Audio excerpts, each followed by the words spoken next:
Hello again. One of the great things about being old is that you can often predict the future, simply because having seen countless similar situations, one can see where things are heading this time round.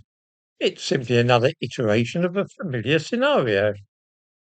So it is that when watching the rioting and burning of homes in Ballymena, a town in Northern Ireland about 30 miles from Belfast, I could not help remembering precisely similar scenes in 1969, which of course led to Britain sending troops to Northern Ireland, the beginning of a guerrilla war lasting 30 years.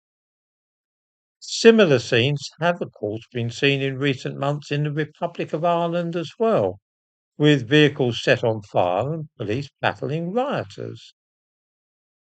In all cases, the cause is the same.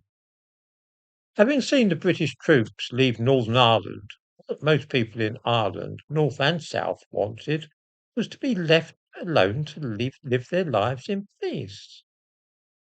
Unfortunately, the governments in both London and Dublin have different ideas, and both are determined to send a new wave of outsiders into Ireland so that those countries there can enjoy the same diversity which the rest of the British Isles is currently embracing. The only problem is that the Irish don't seem to want it. They just want to be left alone. And who can blame them, really? They don't want to see the proliferation of mosques, nor do they want their towns and villages to be planted with groups of immigrants from all over the world, people with whom they have nothing at all in common. It really is as simple as that. They do not want Africans, Asians, and Eastern Europeans fetching up in their country and carrying on as they would in their home nations. The latest flashpoint, Ballymena, saw tensions explode into violence because people in the town had already been uneasy about Romanians moving into the place. To be specific, the people moving there are Roma, Romanian gypsies, and their way of living does not perhaps accord with what the local inhabitants wish to see. Matters reached a climax a few days ago when two teenage boys were arrested and charged with an extremely unpleasant sexual assault on a young girl.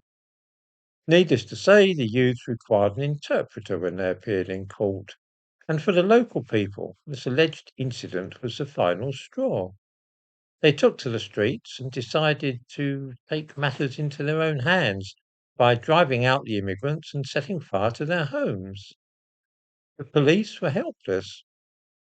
One rather suspects that the old RUC, the Royal Ulster Constabulary, would have been a little more able to deal with things, but Northern Ireland's new force, ISNI, the Police Service of Northern Ireland, is a horse of a different colour.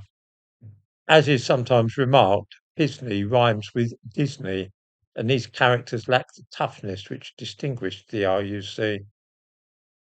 If other communities, both north and south of the border, watch the success of the people's protest in Ballymena, I can see that it might well give them the idea for a simple and straightforward method for cutting through all the pointless debates and simply tackling the problem directly. One rather suspects that there are those in England who are also watching the events unfolding in Ireland with interest. This is what happens when governments refuse to listen to people. They take matters into their own hands. I'm not endorsing such an approach, but rather saying that it is what happens after people are ignored and their views treated with contempt. Can it really be the case that politicians in Ireland have forgotten the civil rights movement in the late 1960s and do not remember what happened when their concerns were brushed aside? If so, and nobody listens this time round, then the stage is set for some pretty awful events, if history tells us anything at all about this kind of thing in Ireland.